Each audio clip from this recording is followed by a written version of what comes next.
So ఇప్పుడు ఎన్ని గంటలు యేసు ప్రభువు శిలువ మీద ఉన్నారండి? ఎన్ని గంటలు అండి? Wow, that's good.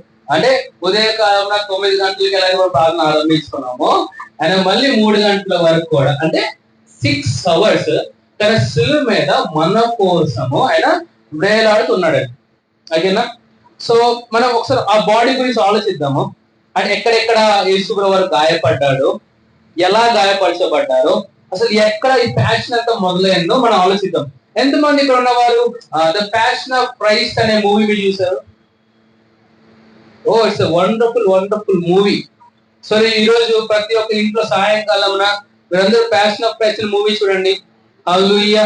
సో ఎవరైతే ఈ మూవీ డైరెక్ట్ చేశారో, ఎవరైతే యేసు ప్రభువుగా నటించారో, ఆ వ్యక్తి గాయపడి ఉన్నప్పుడు అంట బల్లెంతో ఒక రోమా సోల్జర్ పొడిచినప్పుడు ఇలా రక్తం బయటపడుతుంది కదా, ఆ సన్నివేశం చూస్తున్న ఒక అనారోగ్య వ్యక్తి అది చూస్తున్నప్పుడు స్వస్థ పొందినాడు అంట. No one can deny this fact.